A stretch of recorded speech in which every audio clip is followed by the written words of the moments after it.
Hello, everyone. Welcome to Style Esports. Tonight, we have two teams duking it out in our Targon division of playoffs. It's finally here. Season 13 playoffs are upon us. Here we have a whole lot of diamond tier players here ready to get this game underway. My name is Shinkari. I'm joined by TDS, and here we are in picks and bans. Game number one, Utah Esports Blue is up against ID Nightmare for this evening, and we have a lot of very interesting bands taken away, some strong picks ready to go. And TDS, are you ready? And I feel like with the need to talk about the fact that we're finally in playoffs took us quite a bit, but we're finally here. But like you're pointing out, with so many interesting bands and already them picking Aatrox as the first pick, I'm really excited for the game to come. I Mm-hmm. don't know if Fortune is the answer that I was looking for, especially because she gets blown up quite easily by Aatrox. But not a lot of AD carries that wouldn't, honestly. Yeah, for sure. I mean, the misfortune here definitely going to be a relative. I mean, I think it's a relatively safe pick to lock in blind. I mean, you can execute it on it just pretty easily, and it fits so many different compositions. It does kind of telegraph a lot of your other things though, so it'll be interesting to see where the rest of these bands come in. I honestly would have waited on the Renata Glasgow pick here because it means that if we get into phase two, then they start to ban a Moo and things like that, which you clearly weren't going to pick anyway. But Lulu Jinx is going to be locked in for Utah Esports Blue here. A very solid pick for a very long time in League of Legends and still very powerful today. What do you think about this Lulu Jinx lock in, especially now that we know Renata Glask Misfortune is going to be the bot lane for ID Nightmare here? Really like the duo. Just quickly to mention, Asir gets picked as well. Normal pick, not much to say about that. But going back into the bot lane, I really like the Jinx Lulu. I like having a hyper carry that also gets supported by someone that can provide for this Jinx. The Mm-hmm. Aatrox is going to be a pretty good tool to provide for a lot of the portions of the game. And if something goes horribly wrong, you have the backup of the Jinx Lulu. And I think that having that extra tool to survive to have on your back when you go into late game, it's perfectly good to have. I really Yeah. like this idea from Utah. Now, Renata Misfortune though can be a really heavily pushing lane. So you have to be careful with how many times you get controlled and how easily they can set up for the ultimates because the Renata's wave can set up perfectly for Misfortune's Bullet Rain without any sort of a stoppage if you Yeah. get hit by it. And I think that that combo is underrated to a certain degree.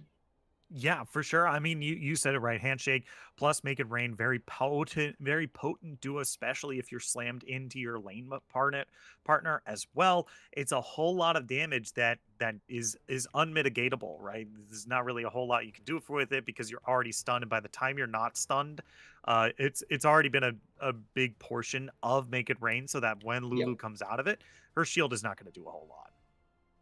exactly. Having that potential setup advantage can always be good for Misfortune, Hmm. especially for Misfortune, a champion that even though she can use her abilities, having the ultimate can be really valuable. Yeah, Gragas now, though, I think a bit counterintuitive because you yeah, can mess up the setup that you were working on already with the Misfortune Renata, and it's not ideal in the least. yeah. Unless you're able to properly apply it correctly, it can be not that good of a setup. So kind of surprising that we see the Gragas come through in this point. Yeah, I mean, I mostly agree too, right? I still think Gragas is a relatively powerful pick, and usually when you play into Aatrox, you kind of want to match his melee ranges just so you can dodge a lot of the damage of the sweet spots of his Q, which is where a vast majority of his damage comes from. Um, and Gragas does fit that bill. It also gives you just a nice bit of range to dodge around him as well. My only problem is, like you said, this is a Nambo from Misfortune here. She wants everyone to be grouped up. She doesn't want them to be super separated, right? And while Yeah. Azir kind of does that already, Gragas does that to a much larger degree and kind of goes against a lot of what ID Nightmare is kind of drafted in this first half here.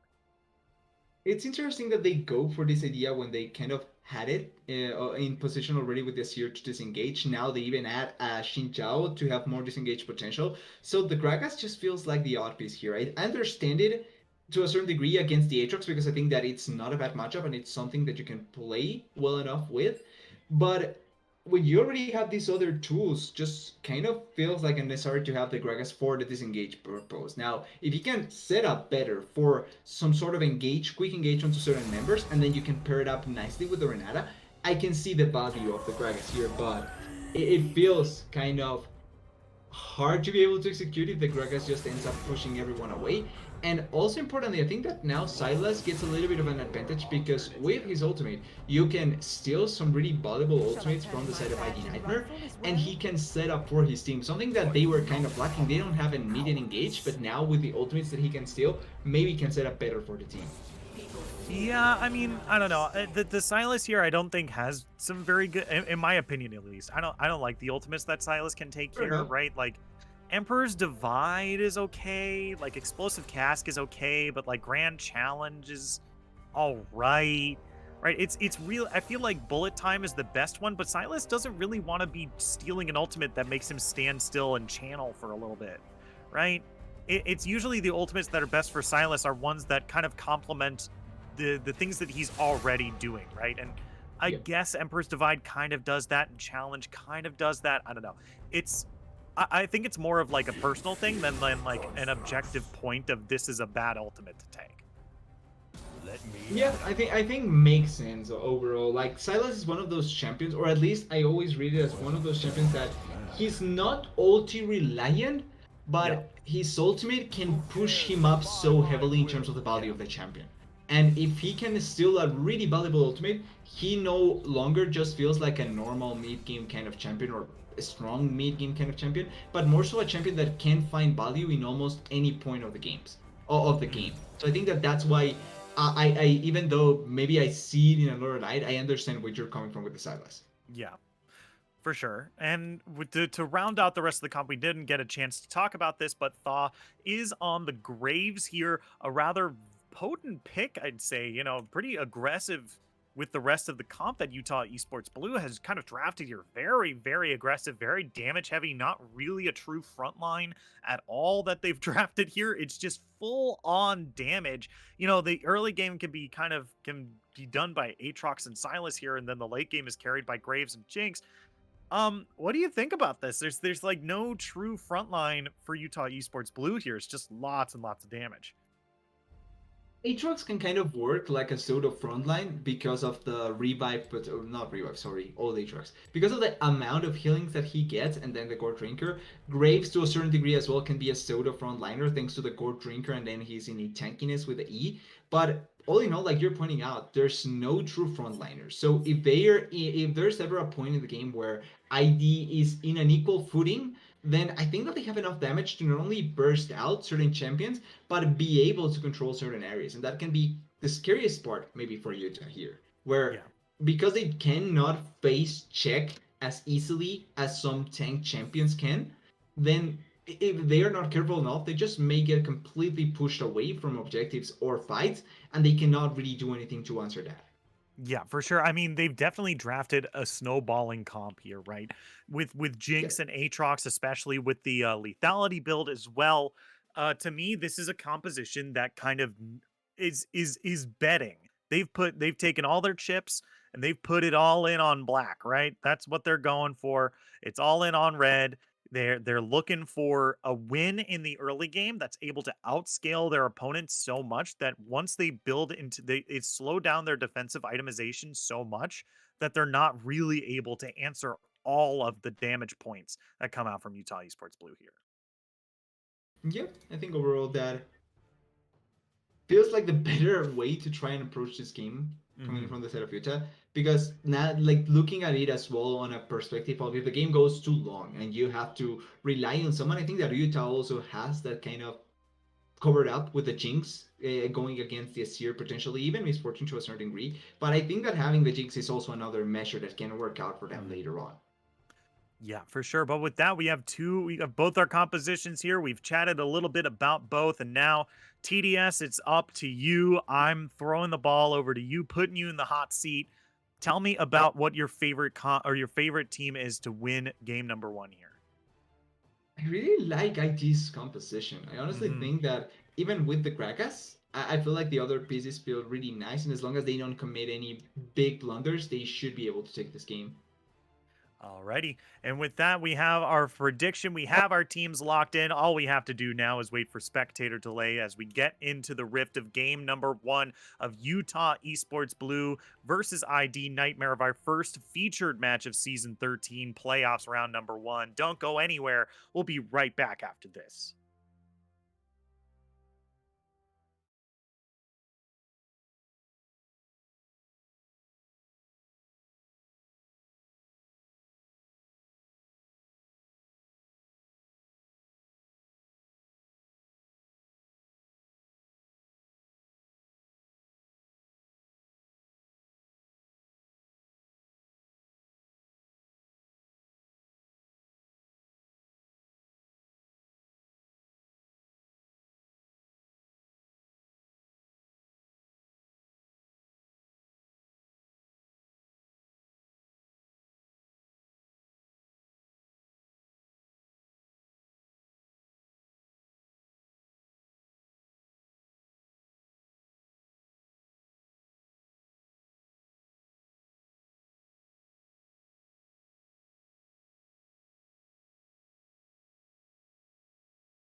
Hello, everybody. Welcome back to Style Esports. My name is Shinkari. I'm joined by TDS. Here we are on the Rift, game number 1 of ID Nightmare versus Utah Esports Blue, and we have ourselves a little bit of an invade on level 1. What do you think we're looking for here? Possibly kill someone, but that is such a good ward there on the Hmm. Thribush. Honestly, surprised that was left there. I wasn't expecting really the level 1 to be something that the side of ID would be looking for, but I really like the idea of it. It doesn't pay off, but I think that it's nice measure to try and look out for because it's not something typical that teams do. Yeah. I do like this. I'm not a huge fan of the ward around red buff here. I typically like the ward around chickens better, but just because you get to know the pathing of Graves rather than just, oh, he's at red buff. Um, so it's a little bit of a nitpick, but like for the most part, like that ward is great. Usually getting invades early to get a vision on the enemy jungler is great, but I think they're also trading for vision on the enemy jungler as well. As you can see on the top side here, around the red buff, Xin Zhao is getting caught out by that. Is going to get caught out by that ward there. I believe placed by Lo the Man He does early have on, or even Thaw. pink and lens, so maybe it actually is able to clear it out before they spot him. Yeah, he's going to be able to to clear it out as they spot him, so it's not necessarily going to be the most effective, but it's a good way to clean up some of the vision. He also has a ping ward, so even Hmm. if they know that he's over there, they don't know 100% with certainty. Yeah, for sure. Is yeah, God of Hands already showing up to this lane pretty early here. That's what we come to expect when he brings in the hail of blades. Um the hail of blades on the Shinzao here is going to see a lot of early aggression from this Shinzao here. We're already kind of seeing it already. The path that this Shinzao has taken is red, mid, bot. Like, this is insane. It's Look at going this. to God of work Hands out coming down though. here. That's going to be the Chomper's going to go, but Elite Mad Life is on the wrong side of this rift here. He's going to be taken down here. That's going to be first blood gifted over to Misfortune in the possibly the most depressing first blood I've ever seen. The Lulu was between minions, misfortune, and a turret. So there wasn't much that you can really accomplish there. Yeah. But even though the Xin Zhao ends up getting, well, actually he didn't get anything. He didn't even get an assist. So in Hmm. reality, Xin Zhao gets completely dumpstered in the jungle because Yeah. of not getting the assist. And the bot lane gets a really good advantage because that is the first blood going into misfortune. Yeah, I mean it's huge for the red team, right? And really big for the bot lane, but it's disastrous for Shinzao Yeah. specifically, right? Because Shinzao needs to go back into his own jungle and do full clears while Graves is grabbing crab. I almost stumbled. Graves with this now, like looking at the minimap, can move into the top scuttlecraft because there's not a lot that there can be done to stop this from happening. Top lane is getting relatively pushed. The mid lane is getting counter pushed towards the Asir, so it's not like he can immediately respond. And if the Graves decides to just simply go for the scuttlecraft, which he hasn't yet, could have been a pretty free collection. They will know once again where the Xinjiao is as well, so it's like there's not a lot of places that can end up being super advantageous for the Hmm. side of ID now. Yeah, and I Another think the gank? big yeah, it's just the Shinzao really wants to fight, right? This is what Yep. you basically have to do when you are playing Hail of Blade Shinzao is that you really have to go in and get some advantages early because that rune starts to fall off the later the game goes, and is not as good as Conqueror is later on for Shinzao. Yep. I wouldn't even be sure if right now it's still good enough because now he's behind the Graves in terms of damage. So as long as the Graves doesn't force any fights with the Xinjiao and the Xinjiao doesn't get any opportunities to gank much more consistently, it really is not going to find almost any value. Yeah, it's just a little awkward this early on here. Jay Weezy, low the man up in the top lane here, but still just even trades back and forth. Um, I think just the big thing for me is that it's basically lucky that Xin Zhao has been able to catch up so much because Thaw basically didn't go for Krugs down in the bottom lane. He just immediately backed, and because of that, lost pressure on the top crab here. And so Xin Zhao was basically able to full clear his way all the way up and get a full clear of the jungle. And now we see that these two junglers actually tied up in CS right now.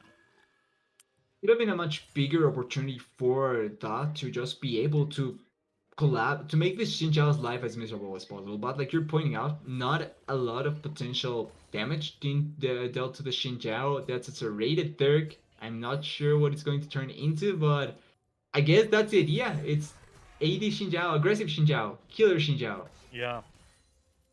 Yeah, I mean it's not too far fetched, right? I mean, like he's very easily able to proc Eclipse, right? He does have a lot of base damages, which will be good with the lethality, and there's not going to be a whole lot of armor built by the enemy team, so it's not exactly bad, but you know it does mean that you do have to get a lead, like absolutely. If you fall behind on this kind of build, you know a more bruiser focused Shinzao will fall behind, will be not as useful to your team later on if the enemy team starts to Cool. get. But here we go.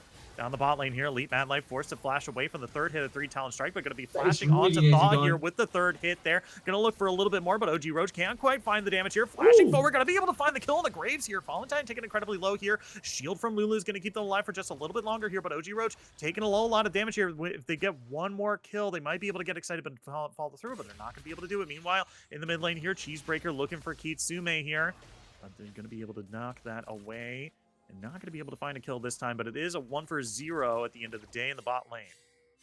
Oh, maybe more. Okay, no, they don't commit for anything else here, but one for nothing. Really nice play coming in from ID, and particularly from OG Roach. Really like how the Misfortune ends up playing this, because there's a pretty important thing that not a lot of players end up doing with the Misfortune, and it's being able to layer down your passive. Oh, Ooh, Jay oh, Weezy's in some trouble here, but wasn't able to finish off the kill. So low the man has to oh, flash forward, go underneath the turret, but he goes down. oh Oh, it's no. only okay. So at the end of the day, Aatrox does go down. Not going to be able to get a whole lot of CS for themselves, but that's pretty big. There's no kill for the Gragas. I think you take that trade every day of the week. Yeah, it's though the man actually ends up being ahead thanks to the fact that he doesn't give away gold on that kill. Yeah. Denies a lot of minions as well. There's no teleport on Jweezy, so it's a pretty good advantageous position to be in now as the Aatrox, and can without enough focus. Wait a second, here comes a gank though. Oh yeah, Wait a Graves second. looking for some. Oh, He was there. okay. Pocket sand. I like the fact. Okay, maybe he Okay, can yeah, technically now do we got the something. gank. Or not. Or not. With ulti, he gets the kill. Yeah, for sure. Yeah.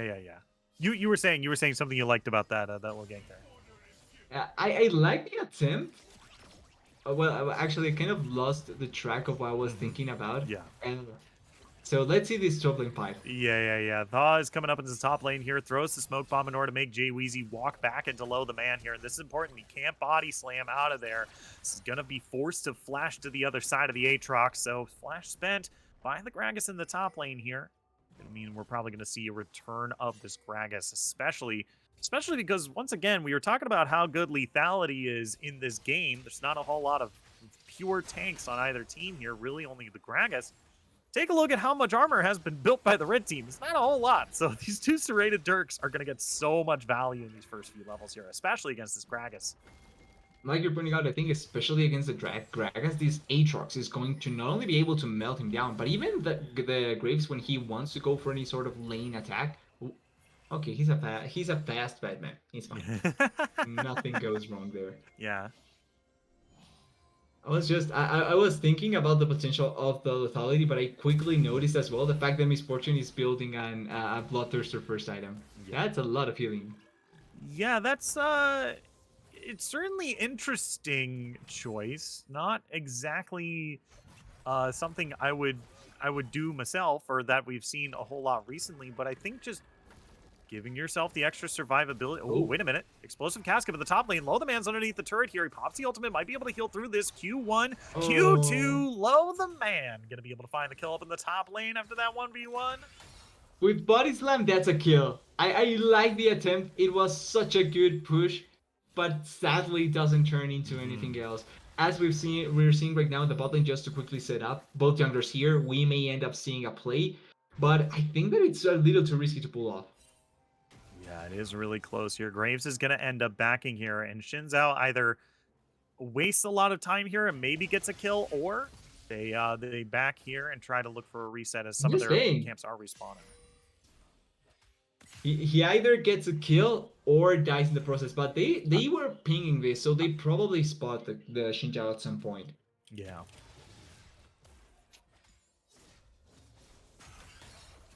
It's not gonna turn into Yeah. anything, sadly. Yeah.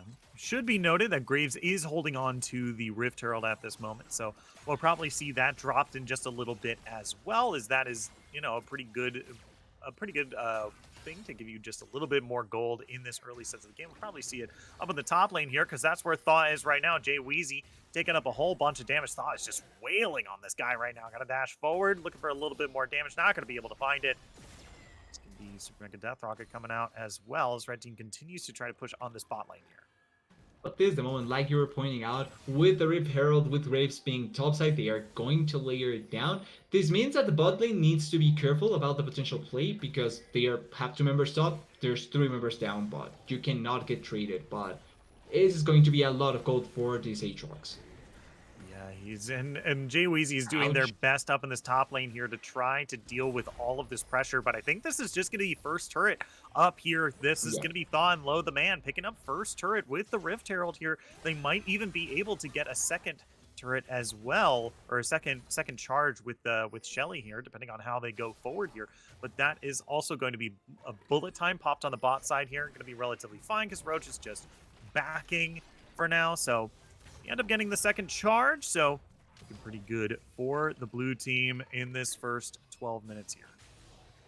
Aatrox is too strong at this point, has the full mything completed, has 30 CS lead, so it's going to be able to deal so much damage onto these Gragas. But luckily for the side of IG, the other side of the map is doing really good. Misfortune is ahead, Asir is really far ahead, and then Xinjiao is not necessarily a liability, so it's not like you can think badly of what he's doing so far. Yeah. Yeah, I think it's going to be. I think the biggest thing for me here is I'm going to have to see a lot of plated steel caps come out here, because I don't think Yeah. like Silas is currently like not that big of a factor right now, and just giving yourself more plated steel caps is going to be making you able to survive these fights here, because there's once again, lethality is really good when you're ahead, and teams like this that just stack damage on damage on damage are really, really good once they're ahead. But if you're able to just fast pass your, oh, wait a minute, Emperor's Divide here coming down from Cheesebreaker here. That was the stolen ultimate, flashes over the wall, but here comes the Elite Mad Life down from the bot side, turns you into a squirrel and takes you down to Lulu. Is going to be the one picking up the kill in the mid lane there. So sad for Katsume, because not only is he forced to flash away, he flashes where the Lulu is. So as soon as you flash into that direction, polymorph, you're dead. Really nice play though, coming in from the side of Utah Esports. They now have position for this dragon. The second dragon of the game, Infernal Dragon, really nice. Oh, Oh, yeah, that's already a whole lot of damage onto Renata Glass here, but here comes the hostile takeover and the bullet time as well. Not doesn't going to do do a enough whole lot of damage. damage here. Here comes Jay Weezy from the top side here. OG Roach trying to survive the damage from Low the Man, but that's a Look at great the wild Aatrox! growth coming out on the Aatrox here. They haven't been able to finish off the HP bars, but they're so incredibly low. 1, 2, Harp is looking pretty juicy for another kill. 3, Aatrox comes out huge. It's a double kill for Low the Man. 3 for nothing around the Drake. The blue team comes out huge. They might even grab a turret to boot.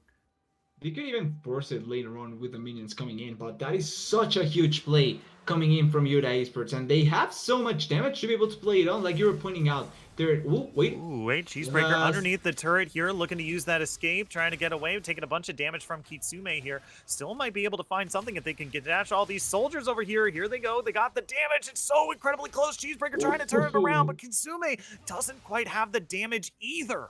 So they're going to have to back away. It's a wash in the mid lane there as Low the Man continues his wailing on this turrets.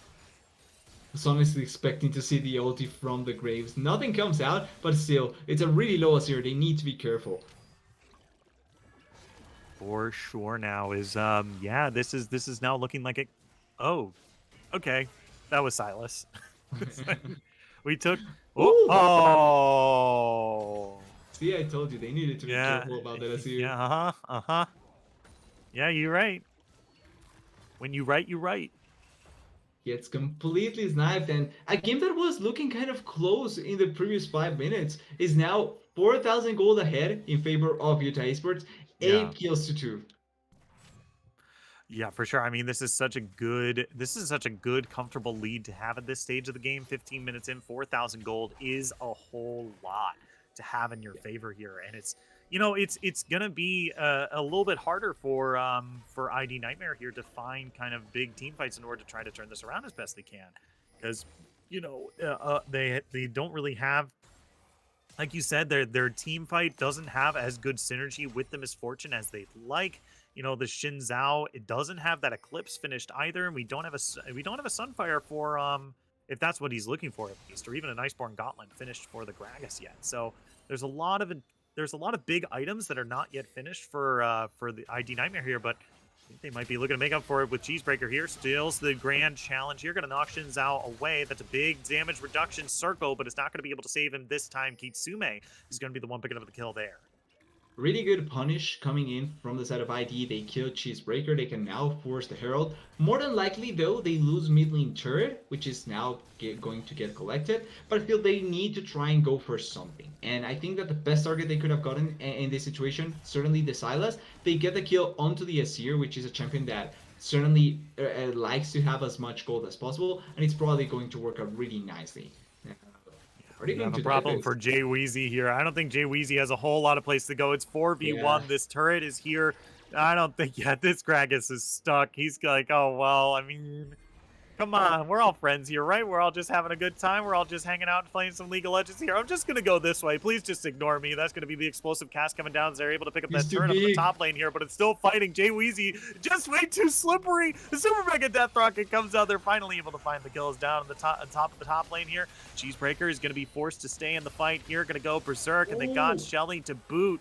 And now, Kitsume goes down, even though they had the bailout there, but it's not going to be able to save them this time. As they're able to pick up a few actually objective bounties, 3 of them in total, but now the gold lead has only fell to about 2,000 here to actually make that 3.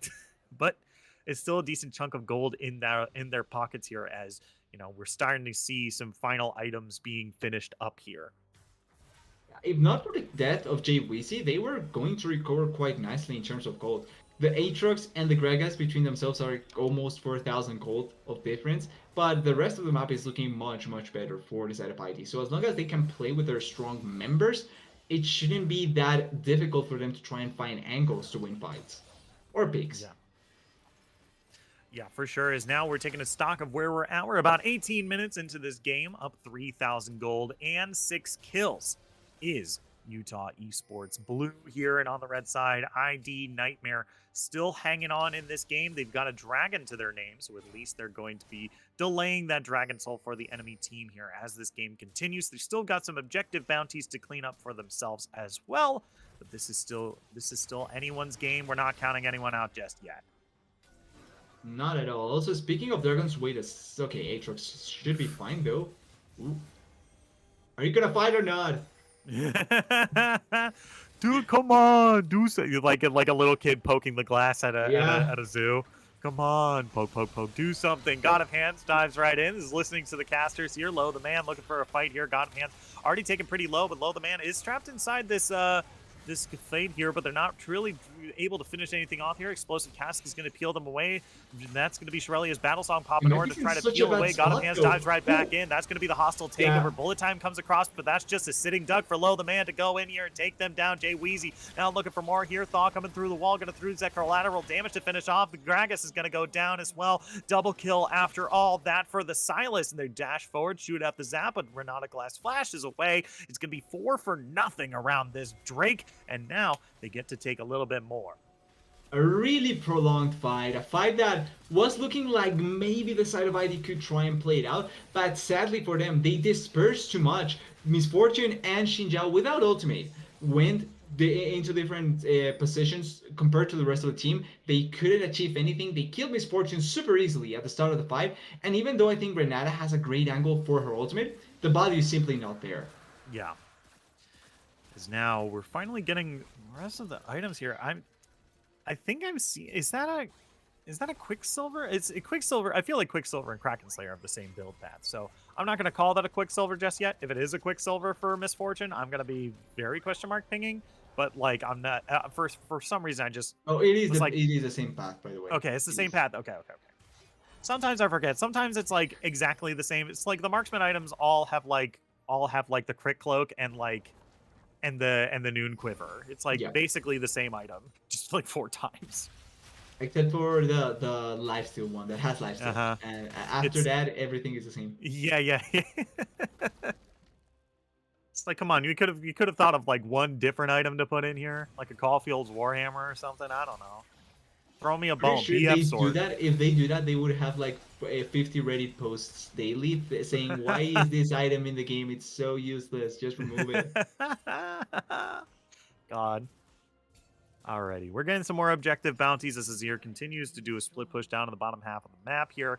But keep your eyes on this top half because this is the blue team going for the Baron here. And I think this is a good call. They've already won a lot of objective fights so far. And Azir is in the bot lane, has to teleport up here. Things is not here though, so that's why it's taking a little bit longer to be able to deal with this Baron bot. This could be a good engage opportunity though. Yeah, Valentine is not in the pit Ooh, right now. Bullet Time comes across for a little bit of harassment damage that here. is really Valentine is bad. looking below half HP. They're still grabbing more turrets here. I think a call needs to be made because the blue team, they're taking a very slow time at this Baron here. They're finally all on Chill. top of it, but are they going to teleport or are they going to keep pushing here? That's 2 hostile takeovers. Here's Valentine taking incredibly Oh low. what? Go through the wall. Gragas gets the Baron there, and they're just gonna walk away. Holy! I didn't realize we were casting DRX. Holy moly! At least the RX had an arrow that at least did the same damage to the smite, but it's a Gragas that is 0-5. He didn't even use ulti. It was, I think it had to be a barrel, a Q, a Yeah, normal Q. That is really bad coming in from the side of Utah Esports. For ID, this saves them so much. They got yeah. 3 turrets in bot side, and one of them inhibitor turret. That is so much gold that they got back. Yeah, not to mention that they got objective bounties off of all of the turrets in the bot lane. I think the biggest thing for me here, not only did they get the Baron, but Kitsune basically got the entire bot lane for free, right? He Yep. just didn't walk away with with an inhibitor. So this is gigantic here. This lowers the gold to a 200 gold lead, and now they're able to really actually fight here. We just need to see the team fight execution. And man, I wish we could do a replay of that right there because I was so certain it was Xin Zhao who had dove in and smited and stolen the Baron. And then I saw Gragas and my entire world flipped upside down. And I just, play-by-play powers turn off. Like, It's just that it would have made more sense if it was the Xin Zhao. The Gragas just out yeah, of nowhere really stealing that. It's completely surprising, but yeah. they saw it, and that's what Go, matters at the end of the day. yeah. What is it? Is it Go Miyushi? No, it was Deft. Deft is, I think Deft it is was playing Gumayusi. Gragas right now. Was he the one? Yeah, it was I think it Gomiyushi. was You're right. Guma, Gomiyushi. Gomiyushi was the one who was stealing Barons. Gomiyushi's playing Gragas right now. Well, so far 1-0, pretty good for Jay Weezy. Maybe he can do it once more and keep the game Yeah. in a better position. Because even with the Baron, it's not like ID can push for much more. This stabilized the game back to square one, but it's not a game winning just yet. As now, here we go. We have the next Drake coming up in just a second here. So now we've seen both teams just kind of trying to jockey for position around this Drake, spawning in about 45 seconds here. Seeing Loth man up in the top lane, trying to make up for all the turrets he lost on the bot side of the map there. Trying to say, hey, I can split push too. I can definitely do that. I can split push and kill people.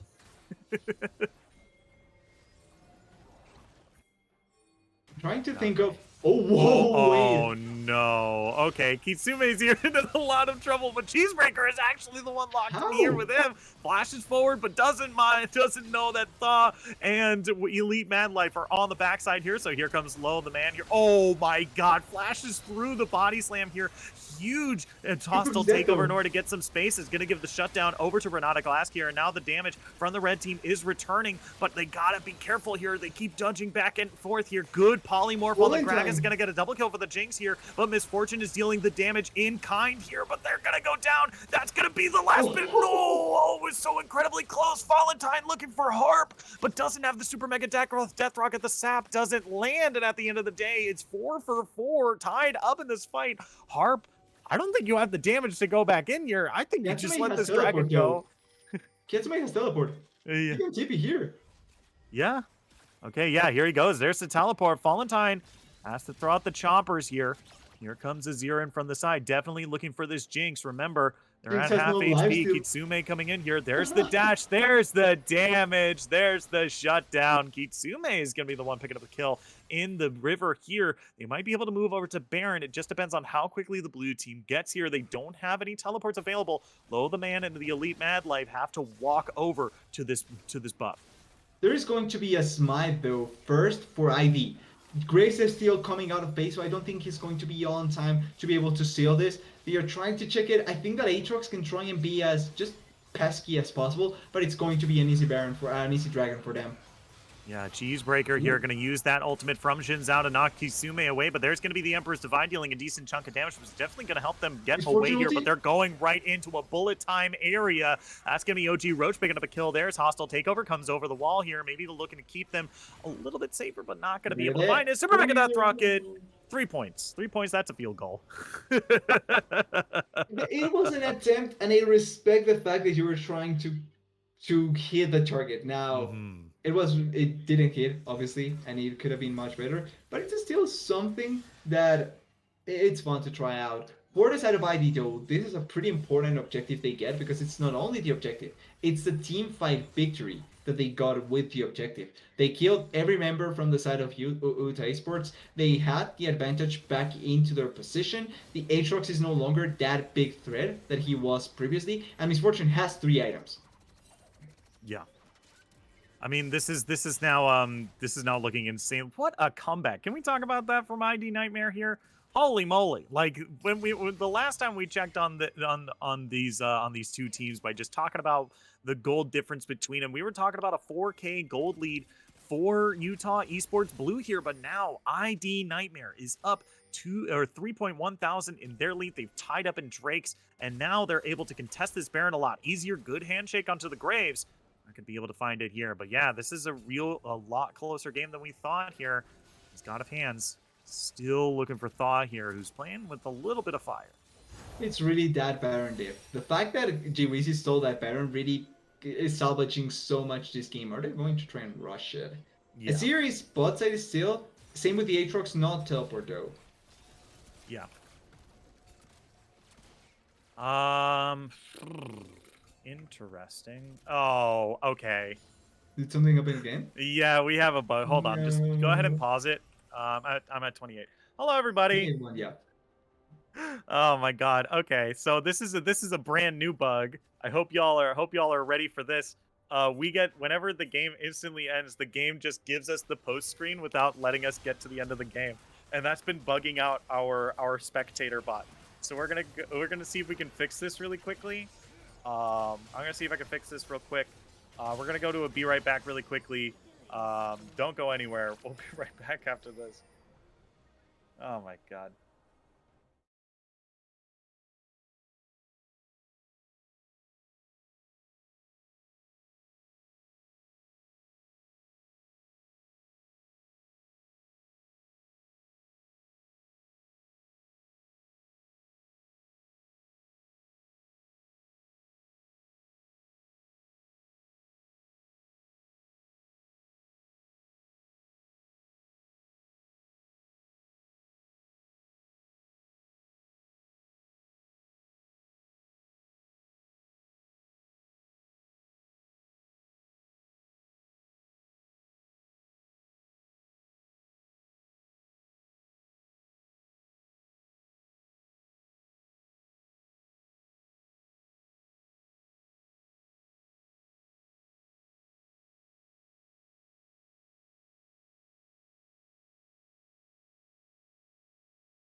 Hello, everybody. Welcome back to Style Esports. I apologize for the technical difficulties we had there. We were just going to see, we just wanted to see how the game ended for ourselves as the casters, so we can bring it directly to you here. Once again, this game has been proven to be relatively back and forth between these two teams. This is sometimes this gold lead is a lie because the Utah Esports was about to get the Baron. They lose the fight around. They lose the fight there. They lose the Baron. They lose a fight around Drake as well. And then ID Nightmare finds a good win around the mid lane, is able to push to end the game because they got 4 kills towards the end there. So it's a real back and forth game, very even between the two. I think that because of the fact that we didn't see Yeah, better how it ended up working out, not necessarily yeah, the fact that we know how it ended, right? But yeah. certainly like the small situations because of how close it ended up being the game. We are in a situation where one team fight could define everything. Both teams Hmm. were close enough, so it's bittersweet. But at the same time, I think that at the end, it was looking like ID was going to be able to take it out, and they did. Yeah, I mean it was a super close match for sure, and there were a lot of really good team fights. But in the end of the day, ID Nightmare still was able to find that one particular team fight Exactly. victory there. We are, I mean, man, there's not a whole lot more to say here. I mean, like this was a really back and forth fight between the two teams here. We are also waiting on just getting into game 2 here. We are having some issues with the with some bots tonight, so. Um, hold on. Are we As hearing noise? I'm like trying to figure out like how to make sure that we don't have that issue again here. So ID Nightmare wins game 1 here. We're gonna move on to game 2 in just a little bit, but I think just chatting with y'all just in just a little bit here, because y'all missed out on a decent chunk of game. So you know what? We're gonna do something we haven't done at Style Esports. Um, go ahead and ask your questions in chat. We'll field some questions about the game, Ooh. about what y'all's opinions are. I guaranteed I'm not going to read all of them on stream. If you say something that is like, oh man, I'm gonna get streamer to say this, that's not gonna happen. Okay, so we're just gonna hang up here for a little bit while we wait for the teams to be ready to go for game number 2. What does Jungle do? Jungle goes between the lanes and farms the camps in between the lanes. He helps out the laners most of the time, Yeah, most of the and time. people blame them a lot. Yeah, yeah, yeah. People blame him a lot. What is it? Someone made a joke when Mr. Beast was on the analyst desk of they basically made like a they took like a oh man, it was just like they just took the most like generic picture of him like in a like a YouTube thumbnail kind of deal, and they tweeted like, I gave 100 League of Legends players $10,000 each, but every single time they flame their jungler, they lose $1,000. Like, Everyone ended up losing their houses, not even just God. the 10,000. Yeah, So I like the Mr. Beast, yeah, not collab, but like hmm, the fact that he went to Worlds. I like that yeah, he went there, and I hope that that means more future potential for League of Legends. Yeah, yeah, that's kind of the promotions and all that. yeah, Anything for that keeps the sure. game alive is good for me. Yeah. Why is Riot a multi-million-dollar company and can't get their spectate client to work? Yeah, big fucking yeah. Yeah, that's a good 10-year-old question. client. Yeah. That is my Welcome. answer. Yeah, welcome to trying to commentate amateur esports. You know, when it comes to like Riot's own stuff, like you can like if you like Champions Queue spectate client, incredible, impeccable, amazing, right? Their own LCS client, spectator client, incredible. You can have like 10 spectators. It's so good. But like the second it goes into live service, it's just like who cares? I will say though, it is good, but I won't say incredible just because they do have a lot of technical difficulties a lot of the times. Yeah. So it's not that incredible consistently, sadly. Yeah. Sadly. All right, we are getting in lobby in just a little bit here. How heavy is your back? there's been like 3 questions of how much we're paid, and I don't think it's like professional to Ethical. talk about that. Yeah. So that's not going to get answered. Who even is Mr. Beast? Google. He's that's a Google question. Just imagine Willy Wonka, but without all the Yeah. kid Oh my god, stuff. he is like the Willy Wonka of video games, right? It's just like do do Yeah, do do just think do. Willy Wonka, but more public, less chocolate, more money. Oh god. Jesus, what is that? Would you rather, my guy? Holy moly. Bro, that's your first time chat? You just came in here just like right out the blue. All right, dog. I'm gonna get him. This is what's gonna be the hard hitting question right here. Nope. Boom. The Oh my first god, question you could first ever ask. time chat. God. Hey, we don't question shame people here. Hey, Oh my god. Holy moly. I don't think we Oh should, man. honestly. Holy. Okay. We got it. Okay. We're gonna get thank you all for keeping us entertained here. I'm glad that y'all decided to interact with us. It's always good to have to be able to talk to Twitch chat every now and then. We're going to take just a quick break as we're going to get everything set up for game number 2 here. Shouldn't be too long of one. We're just going to get everything set up here and give our thing a little bit of a break here. But we're going to be back in basically just a second, so don't go anywhere.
And we're back, everybody. Hey. Hello, everybody. Welcome back to Style Esports. If you're joining us for the first time, my name is Shinkari. I'm joined by TDS, and here we are in picks and bans of game number 2 here of Utah Esports Blue versus ID Nightmare. So, if on what happened at the end of game number 1 here was a very back and forth game between these two teams, and at the end of the day, ID Nightmare was able to find a pretty substantial win after a fight mid. They've got the Aatrox ban finally to take it away from Low the Man here, so a lot of respect being thrown over to Utah Esports Blue here. But TDS, what do you think is necessary for Utah Esports Blue to come out with a W here, bring us into a game 3 maybe, and starting with the draft? It feels like they didn't do that much bad in the previous game. Like, Okay. they were dominating Yeah. until the Baron got stolen, essentially. Yeah. And that was the downhill point for them. So as long as they can better their setup a little bit more and they can control more the situation compared to what they did in the previous game, I don't even think that they need to change that much in draft. Obviously, Aatrox needs to be changed because it's banned, but the other pieces I think that were working fine enough. For ID Nightmare, though, I think that they need to be much more consistent in how they organize certain plays because they were winning places of the map, but they weren't winning them consistently enough, Yeah. though. Yeah, and I pretty much agree. I don't think there were like major problems in the draft for Utah Esports either. Like their draft was pretty strong. I mean, yeah, and the way they played was really well too. I think it really it weirdly came down to one team fight in the mid lane that allowed ID Nightmare to go close out the game here. You know, if I had any notes, it's just more of just like a personal thing, more so than like an objective, like this is something that's wrong. And I just don't like just not having like a solid person who's building tank on the team, right? And like the tankiest member of their team was like arguably Aatrox and then Silas, and that's saying a lot. How do you feel about a Fizz? Yeah. About a Fizz as an answer to the Yeah, oh Syndra. my I god. respect this pick, but I don't think that it's the pick to go for. Maybe 89 just shut me up, and I would be glad to see it working Yeah. out. But I'm not even sure if that's going to be the case though. Renata worked out greatly in the previous game. Now there's not a lot of champions just yet that are going to be affected that heavily by the Renata, but she almost always finds herself in a spot where she can be useful, which is Yeah. good. Yeah, for sure. I mean, Renata is a fairly solid champion here. I think if anything, if ID Nightmare is looking for more of a dive comp, I could probably argue that maybe a different support would be better. But it's neither here nor there. I think Renata Glass is still fine regardless. Like if she's still in a dive comp, just giving someone the bailout is a lot better than the hostile takeover, right? But Utah Yeah. Esports Blue, on the other hand, with the Syndra to start off, the Zaya in the bot lane to respond, it's going to be pretty good against the Fizz and Rakan to back it up. I think that's pretty good. I was 100% waiting for the Rakan to get picked here. It's the synergy with the Saya and then also having initiation potential. Something that I Hmm. feel like Utah was kind of lacking in the previous game. Yes, you can say Aatrox and Silas were kind of filling that part, but this is engage that you can rely on in a lot of situations. So I think that Hmm. it's not a bad pickup. Renata can still mess up the Rakan, but I think that it's completely fine. Barris, though, they want to dominate the lane and they have a lot of pickup potential now with this Barris, but it's a pretty big squishy champion to be worried about though. Yeah, I mean, I don't know how I feel about it. I mean, it will force Zaya to use her ultimate rather defensively, and now there's like more threats for Zaya to kind of force her to use that ultimate defensively in order to gain that invulnerability for a second, or untargetability, right? And then be able to come back down and deal some damage, right? So Zaya now has more threats to force out that ultimate there. So Zaya will have a lot less defensive tools here. Maybe we'll see a cleanse come down from Zaya, maybe even a barrier, right? Depending on how big the damage is. But should be interesting to see how Utah Esports Blue shows to really answer this a lot of the damage that's coming down from ID Nightmare here, especially since Varus has been shown to go into the lethality even recently after all the lethal tempo changes and after favoring like a lot of bot lane marksmen favoring the attack speed builds for a lot of these champions. Exactly. I think that having this dual potential coming in from the virus is not a bad option, and burst potential coming in from the lethality virus is a little bit better than that of the just auto attack version. Having that Mm, with a fizz, I think, can potentially set up to kill targets like the Desire or Syndra a little bit much quicker than you could in reality. But I still think that it could be a game for out attack virus, much more so than lethality. I think a tank here would be ideal for ID Nightmare. They could opt once again for the Gragas, but Bolivar is not a bad option either. yeah, for sure. I mean, it's another solid initiation tool. I mean, between Fizz and Volibear, like there's some two solid initiation tools for ID Nightmare here. They've got some decent follow up with Renata Glass and Varus. I'm just going to see what we're going to see for this last kind of lock in here because this Volibear is still rather flexible. We've seen Volibear in the jungle, we've seen Volibear in the top lane. It really only comes down to this kind of last pick here because this Fizz is definitely going mid, and to see who's going up in the top lane against is going to be against Low the Man up in the top lane is going to be pretty interesting because I think he might be sporting this Trundle here. Rondo Bolly could be a doubling matchup even. Just based off speculation, I think could be a doubling matchup, but now it completely shuts that down, and I'm kind of sad.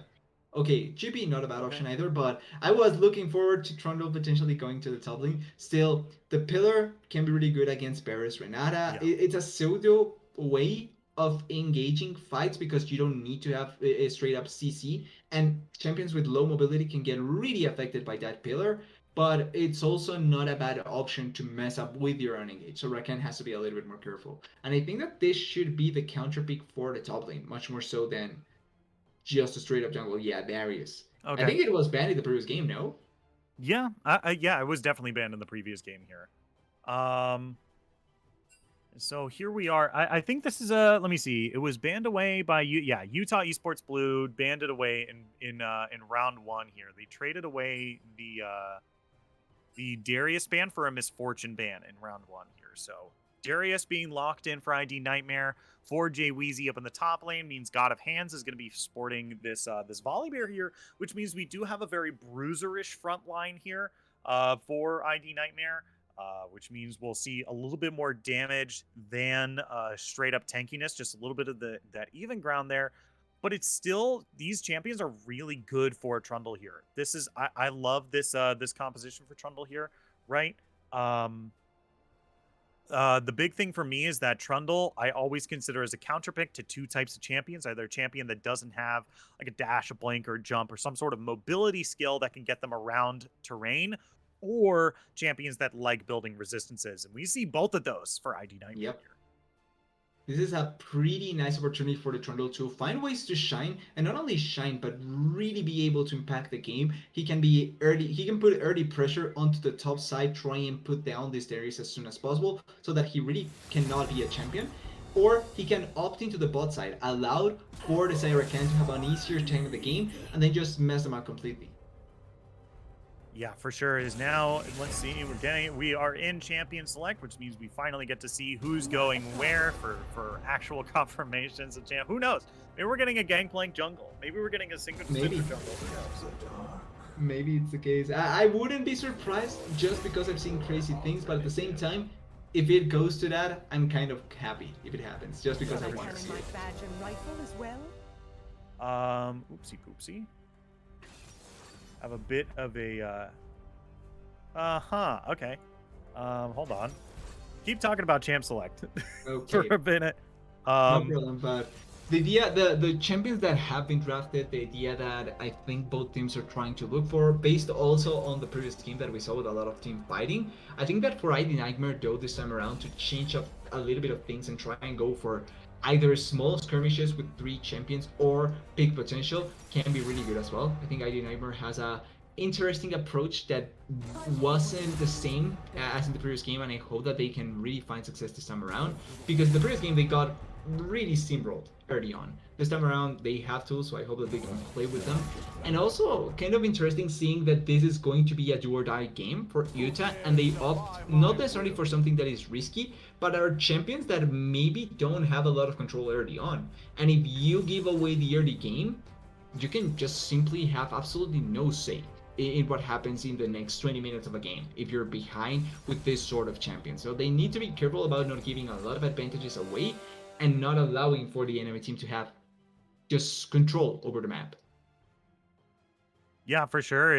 This is going to be certainly an interesting match for. I mean, I really like the composition here from Utah Esports Blue, just because we saw how well the team was playing together here, and with more of a team fight comp than before, a little bit more honest League of Legends, not completely honest League of Legends yet.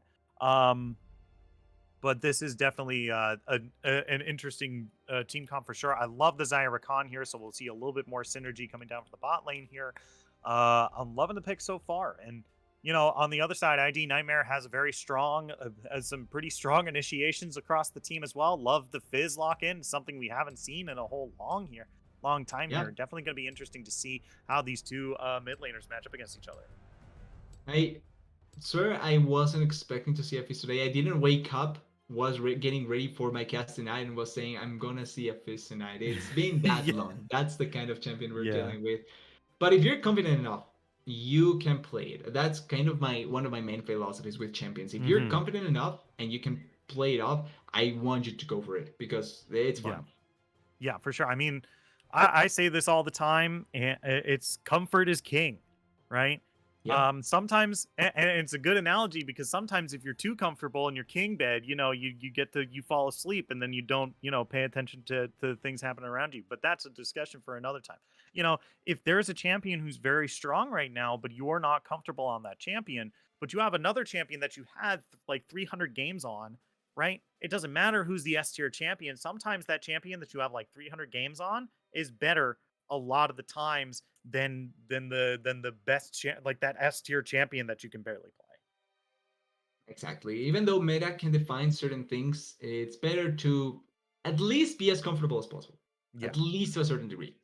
So yeah, I think the last thing to do here with this last bit of time that we have with before the spectator delay, TDS, I'm going to put you in the hot seat one more time. Who do you think's coming out of this game with with a fat dub?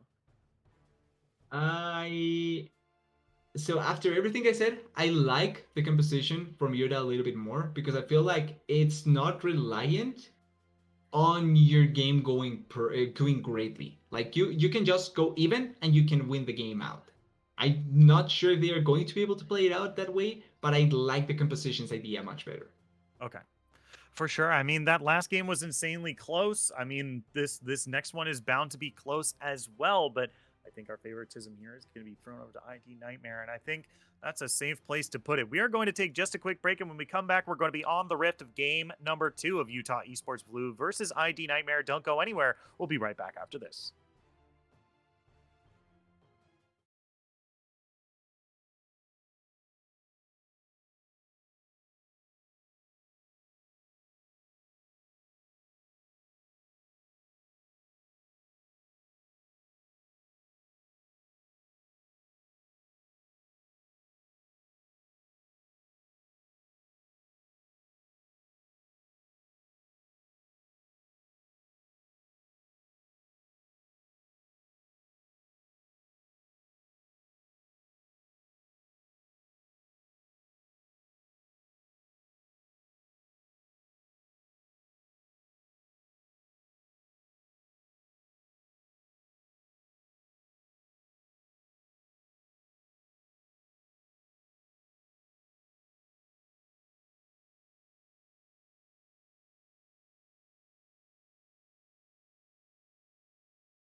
Hello, everybody. Welcome back to Style Esports. My name is Shinkari. I'm joined by TDS, and here we are on the rift of game number 2.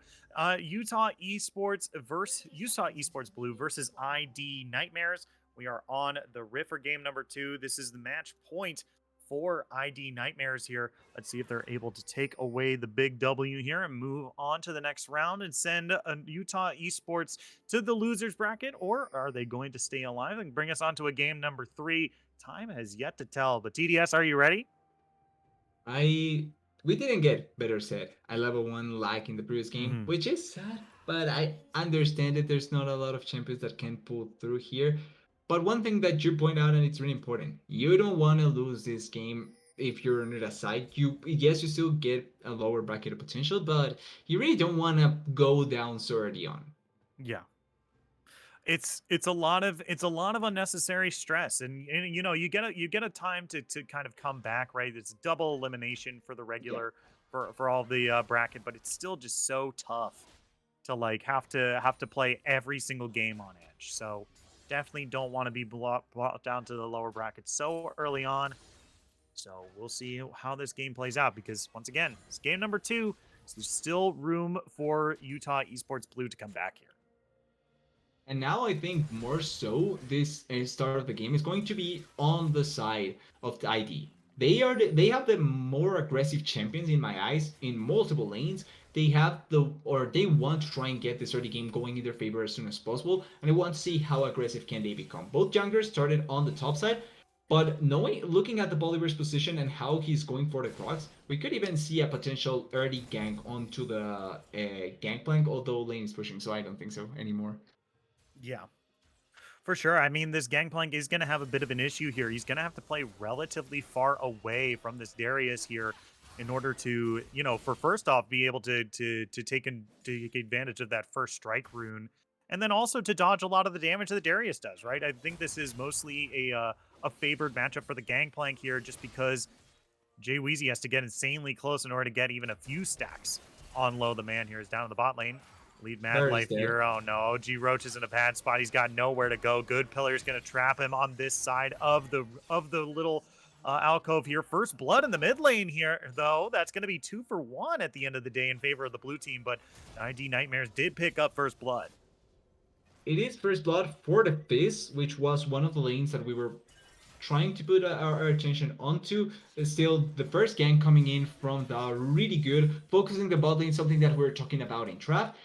I'm kind of interested how Roach and Harp ended up being so badly in that position, but at the end of the day, the way he's pushing back, they can just hold or set up a little bit. Maybe they can look for a potential gank coming in from the Bolivar, or not. Yeah, he's going away. So Oh, many. yeah. Harp is in some trouble Ooh, here. That's already a whole lot of burst damage. The Elite Mad Life is going to be the one picking up the kill there.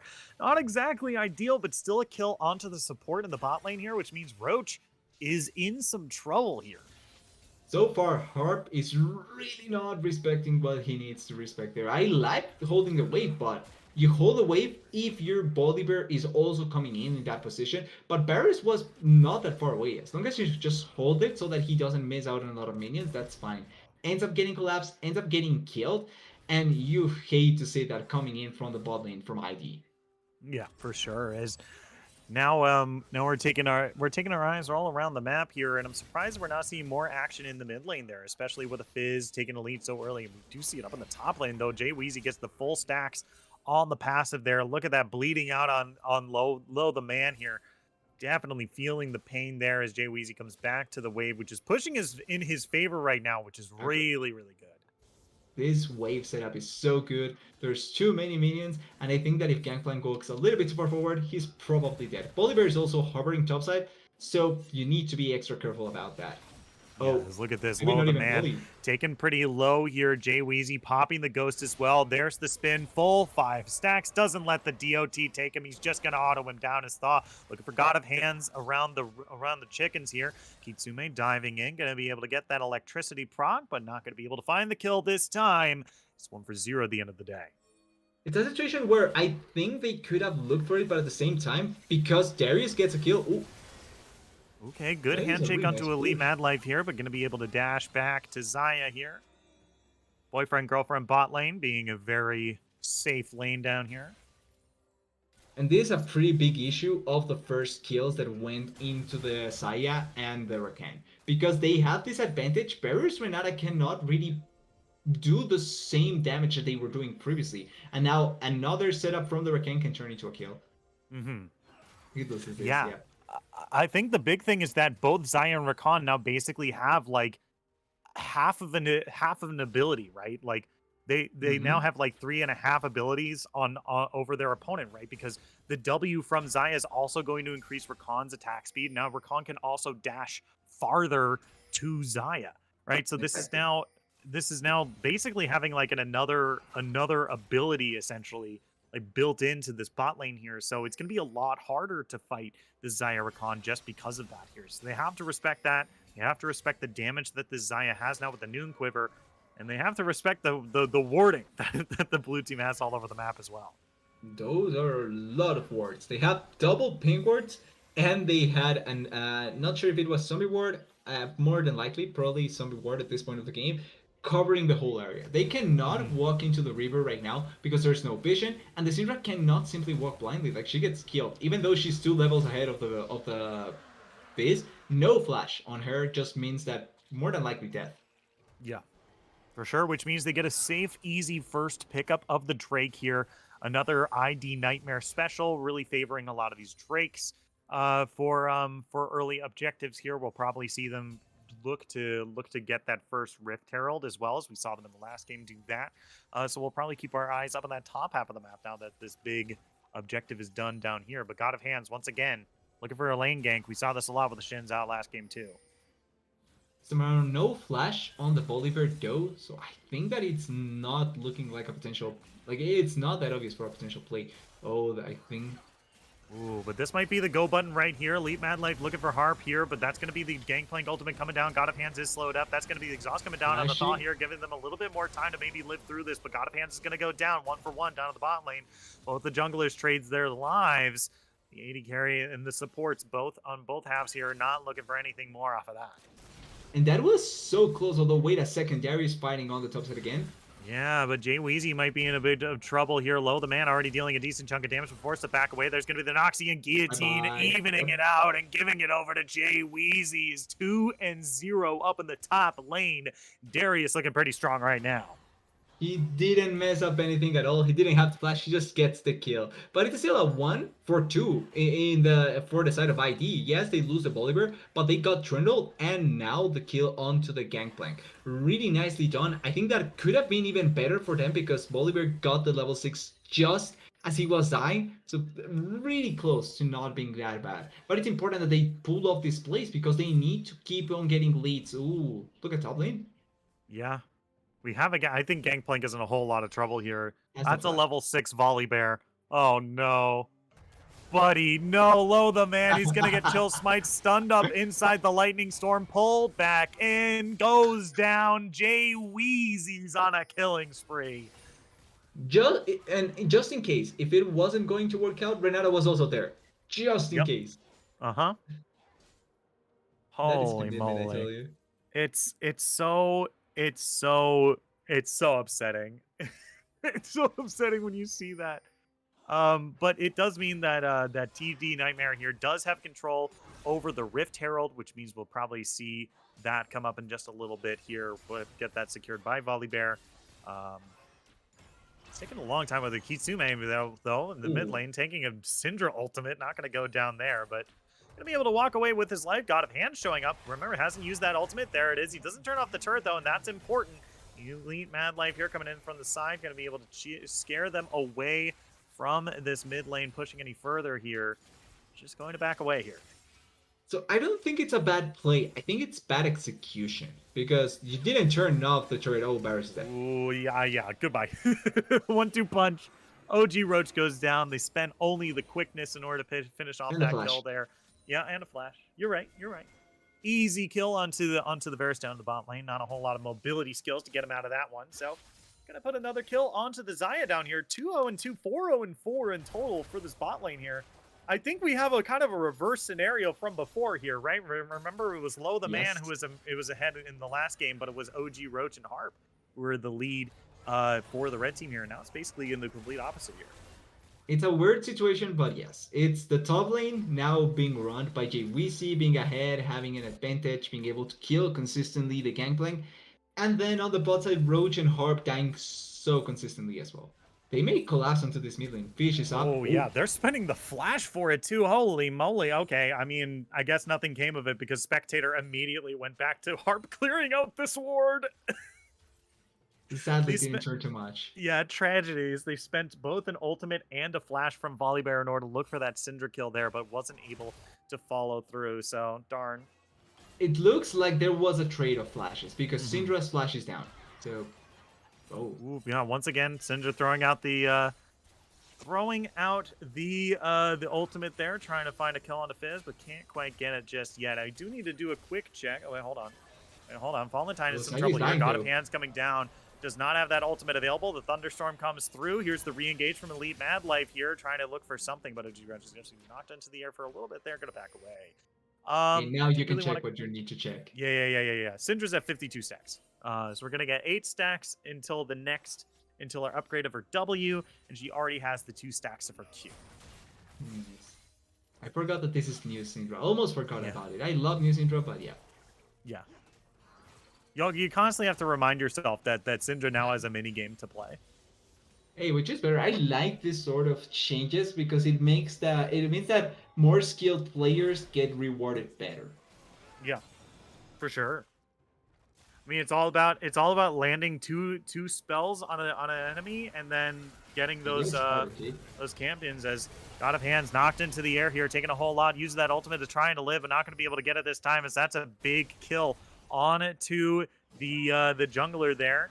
Oh, Fizz, Roach you doing their best Gomiyoshi messed up. impression there, but He's dead. Katsumi now is now in a whole lot of trouble. Hex gates are open. Katsumi goes down though, and Cheesebreaker is going to be the one being able to find that kill there. So 2 for 0 and an Earth Dragon in their pocket. Let's go. And that was the best way possible to give up 2 kills from the side of ID because nothing was accomplished. They not only lost the 2 kills, they lost the dragon and they get absolutely nothing in response. Harp had a pretty bad ultimate as well, which I like the idea of having the angle for Renata, but the ultimate was really, really bad. And then you cannot commit it any way to respond to the play. So great punish by Utah Esports, really badly executed by ID, and 2K now in favor of Utah. Yeah. Is now we're taking a look at where we're at in this game. Like you said, 1.4 thousand gold in the lead is Utah Esports. Blue here. You finally have Rift Herald being popped up in the top lane here, but UPO. low the man underneath the turret here. Jay Weezy coming in, but here comes Thaw down from the side here. Jay Weezy runs all the way out, losing that turret aggro, but God of Hands is going to go down next as Thaw there to pick up the turret plate gold, but's got nowhere to go because here comes Cheesebreaker in from the side. Jay Weezy trying to turn this around as best he can, but the shutdown gold goes over to Syndra, going to put a nice chunk of gold into their pockets. That was such an easy punish coming in from Utah. Yes, they lose the gangplank, but once again, 2 for 1, they get more value off of that play, and it was such an obvious play. They were doing that on a pink ward, so it gave time for Rakan to even come top lane and be able to answer the play. So it really needs to be a little bit more thoroughly planned coming in from the side of ID because they are just committing for plays, getting punished, and maybe now Fizz dies again. Oh, yeah, Katsumi's in a whole lot of trouble. That's a real low HP part, but Cheesebreaker does not have that ultimate available, so they're just going to have to back away. They got a couple stacks in their pocket here. They're at 62 now, so now they have some true damage on their W. I'm not fully convinced with this piece, if I'm honest. I'm not getting convinced by the champion pick so far. Yeah.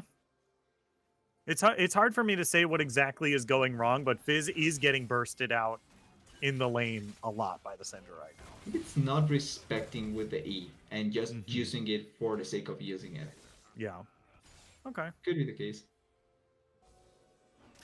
As we, once again, we're still looking around the map here. We have about 25 seconds until... Oh, wait a minute. Volibear ultimate. Cheesebreaker looking in a little bit of trouble here.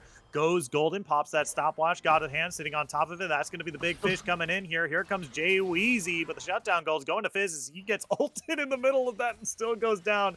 So Kitsume is going to be taking that as... Ooh, look at that dash from Elite Mad Life there. Not going to be able to find the W knock up there, but they're still looking to chase just a little bit more here. Okay, they're in a bit of trouble. That's going to be GP ultimate coming down here. They're really looking for Jay Weezy here. They're still got it. Thaw is coming in as well. Flash forward gets the W, the quickness as well. Jay Weezy now forced to fight. Going to spin around, trying to get the healing off as much as he can, but he can't quite get out of this one. No flash available. Going to go down. Valentine is going to be the one picking up the kill there as God of Hands walks back into the W from Rakan, but they don't really have a whole lot of follow-up. So they're just going to back away there. 1 for 0 on that side. They got a TP onto the bot lane from the Syndra. OG Roach is in some trouble. He's going to be able to run away completely fine, but realistically, ID is just getting completely run over in the game. They have no control, they have no say, they are now looking for a bot lane play, but they don't have Volibear ultimate, so, they don't even get this. That's sad to see, honestly. That was one of the saddest interactions I've seen from a Volibear. Yeah, as now... Oh, Fizz is And dying. Kitsume on the low, the man here. Oh no, he bit off more than he could chew. He just stood there. He just stood there. Yeah, Oh I don't think no. Fizz was the pick. I'm still not thinking Fizz was the pick, honestly. Oh my god.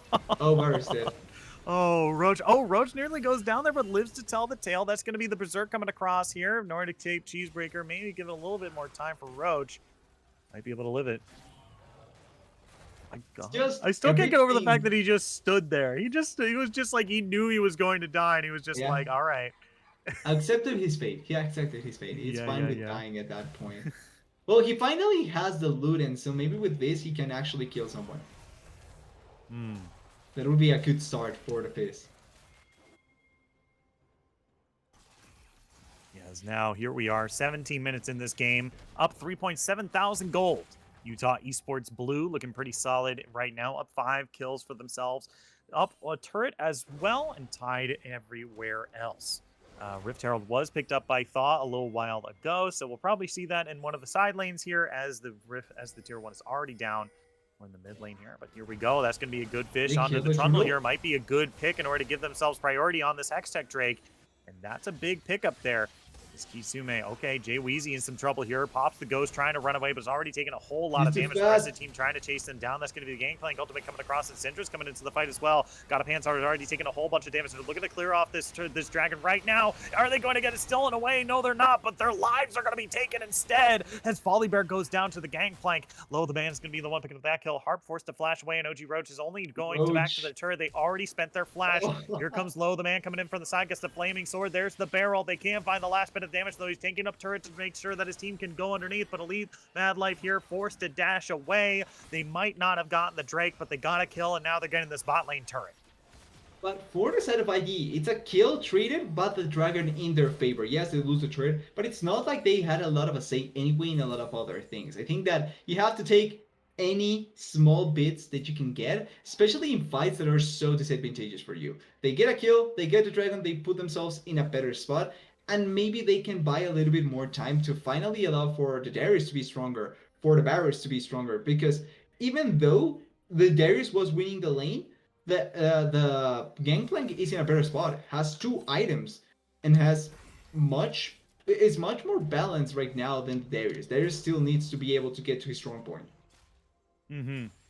Yeah, Varus is still pretty far behind here. You know, they're down 20 CS. They're down 4 kills as well. I mean, this is definitely looking to be a this is definitely looking to be not so great a time for OG Roach here, right? They've been forced to Not at flash all. so early on in some of these fights here, and I don't think I don't think an attack speed Varus wants to be taking an Immortal Shield bow, but they're kind of forced to based on how far behind they are in the game right now. I feel like this is much more the approach for on hit than just simply attack speed. So certainly not necessarily a bad option for the shield bow in this game. I think the biggest issue is the fact that he essentially will never get time to actually attack. Oh, Yeah, up in the top lane here, Jay Weezy and God of Hands fighting low. The man and Thaw here. God of Hands forced to run away as the subjugation is still ticking on them, but the rest of the oh, blue the team is coming flash in. in They're their going to be able to find the Guardian. kill onto them. Zaya ultimate comes across, but Jay Weezy looking real low, trying to find the kill on the Valentine here. Harp is coming across as well, throws out that hostile takeover. It's going to be able to find the kill on Darius! Zaya though. Look at Kitsumi on the backside here. Going to be able to do a whole bunch of damage to Cheesebreaker here. Throws out that ultimate, but it's a double kill for the Fizz instead. They're not going to be able to find that kill. And at the end of the day, Jay Weezy still walks away from the It's gonna be kill, Baron. and they're going to get 4 for 1 at the end of the day. Yeah, like you said, they're starting up Baron. They don't have a smite, but there is the Hex Gates. Bolivar will come through before the Trundle will spawn, and they also have the smite, pseudo smite in the form of Barrels. So it should be a Baron collected now for the side of ID Sports, and they get it. Really good Yeah. team fight. They tried to dive a Darius that had his passive stacked up. That is not a good idea, and it wasn't at the end. Yeah, I mean, this is such a huge fight right here. And I think this was an insanely good Baron call here because remember, Darius got that magical number increase in Season 11, right? His passive does a whole lot more damage to minions and monsters here. So even without the Baron there, like you said, they had the Varus poke, they had the Darius damage as well. Like, this was an insanely quick tank. We just saw that. And it's all thanks to those 2 factors right there. So this is real big for ID Nightmares here. Being able to put this game back into almost square one for the side of ID is crucial. And now they also will be able to buy a little bit more time because the dragon is not really a factor that they have to be worried about with having two dragons themselves. They can just wait, allow for the game to either equal itself much easier or to be able to find a lot of value. They are TPing the Gangplank top lane, trying to look for a lane, but there should be fine. Yeah. As we, okay, Jay Weezy looking No. for Low the Man one more time, pulls him in. There's the spin. There's the other one. Low the Man gets dunked underneath the turret. Now here comes Thaw. They are looking to be, ooh, Jay Weezy insanely low here, and they're going to be able to pick up that kill. Forced ultimate over the wall here. It's 1-for-1 up at the top side here, but still looking for the bear. Not going to be able to find his Kitsume here. Might be biting off a little bit more than they can chew. They hop on the pole, dodge their way out, and they're going to be able to find it. At the end of the day, OG Roach comes in. Going to be able to deal some damage. Finds that bottom tier turret. Evens out the gold finally. The worst part is losing the shutdown on the Darius, right? Like that's kind of the worst part. It went to the Trundle, which is not bad, but you don't want to allow for this Darius to kill. Still, looking like the strong point of the side of ID, he is the one that you have to play around as effectively as possible. Ooh. Okay, nothing happened. Shirelia's Battlesog was popped by Harp there in order to look for a little bit more, but couldn't quite get close. They're trying to regain control between each other. I like that they are trying to get to the river as soon as possible, and since they really don't have a lot of say in the mid wave anyway, I like that they are just trying to get as much control as possible. Paris also completed his Ginso, so he can be a better factor this fight. Yeah.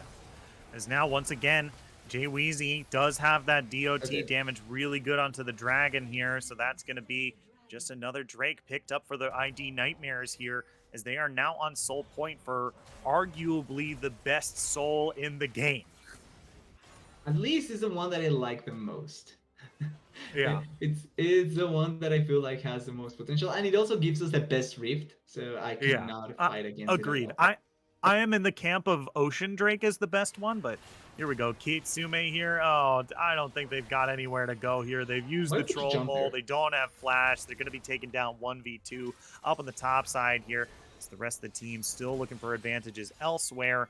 You tried to do the 1-3-1, didn't really turn out the best way they'd hoped for it. I don't know why he jumped into the direction of the champions anyway, but at the end of the day, it was pretty hard for the Fizz to end up surviving, just because it is a Fizz and you get bursted out. I don't think that even the Sunjess is worth using at that point. He doesn't even use it, so I respect that decision. They're going to lose two turrets still, potentially. Mid lane and top lane. Nobody responded.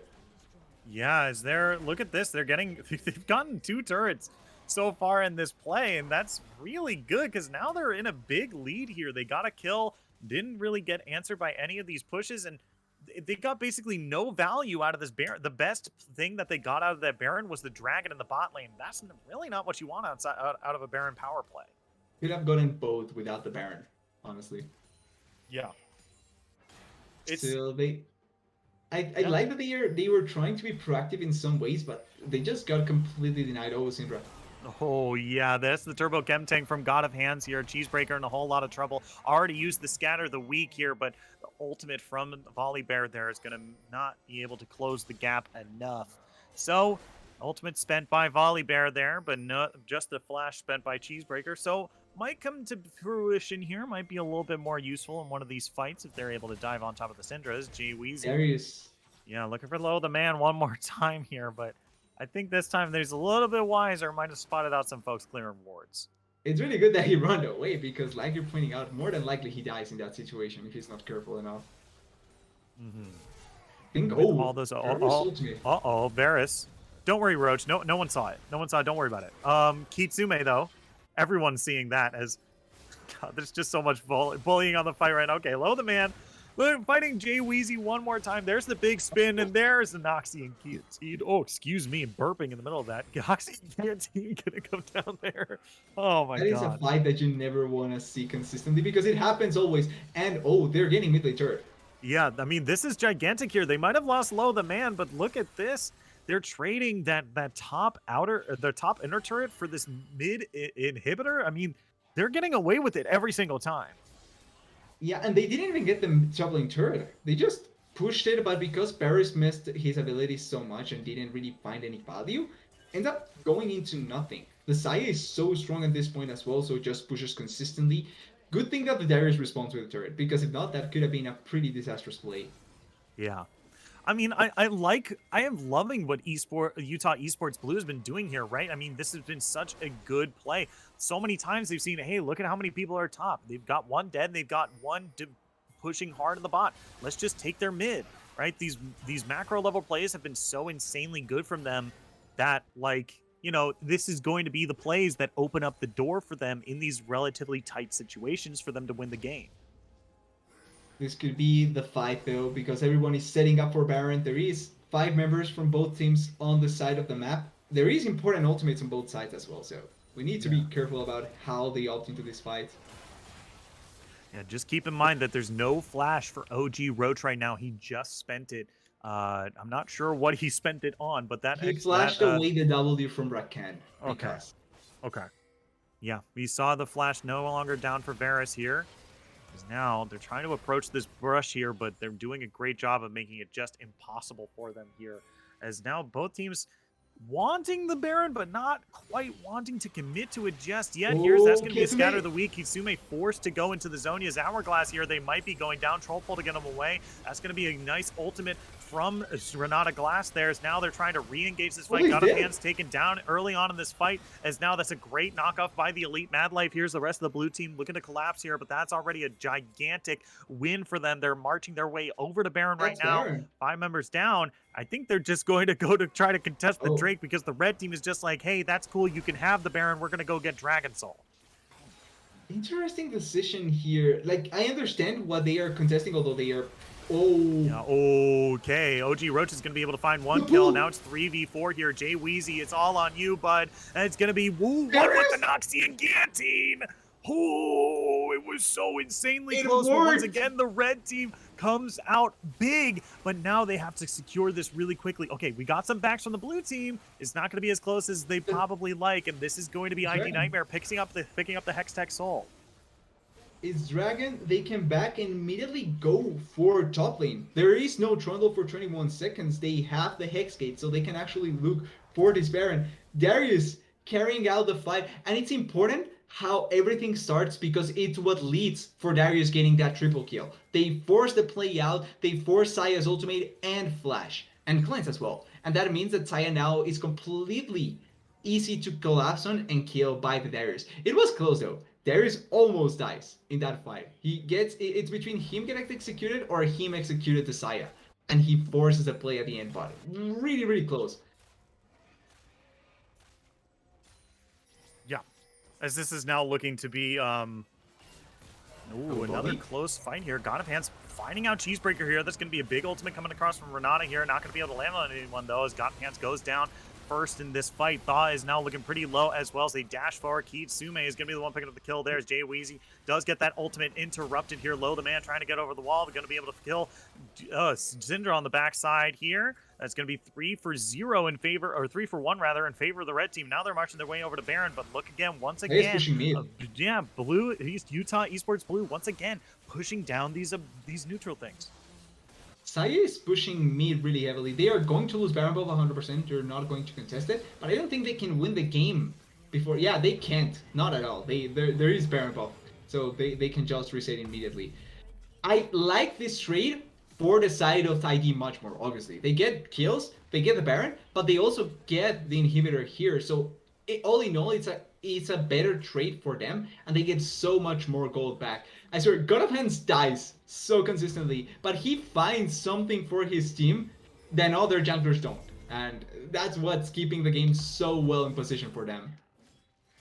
Yeah, is now I mean, this is looking like a, once again, like even last game proved that like this game is still close regardless of what the gold lead will tell you. I mean, it's going to be a lot of favor of the red team right now because they have the Baron buff, they have that Hextech Soul right now, but we've seen the blue team we've seen Utah Esports Blue still able to win some team fights here even though they're down gold. Exactly. That's the kind of situation that we're in right now. They still have a composition that has champions that scale amazingly so they can carry out the later stages of the game. And as long as there's any mistake coming in from ID or from Yuta the same way, it can get punished. They can get punished. Oh, Yeah, God of Hands here once again taken pretty low by a lot of this chip damage here. It's hard for him to even get into these fights sometimes without taking significant portions of damage. But this Chain Lightning is doing such a good job of Oh, poking Fizz, you down failed. the blue squad right here. They just have to back away here. Yeah, look at that. These Chain Lightnings are dealing so much damage here. As now Krulu's Thaw is dead. instantly bursts down. God of Hands jumps right in, turns off the turret here, and the blue team just has to run for the hills here. As ooh, Oh, Zaya from the backside here, gonna be able to pick up the kill on the Harp.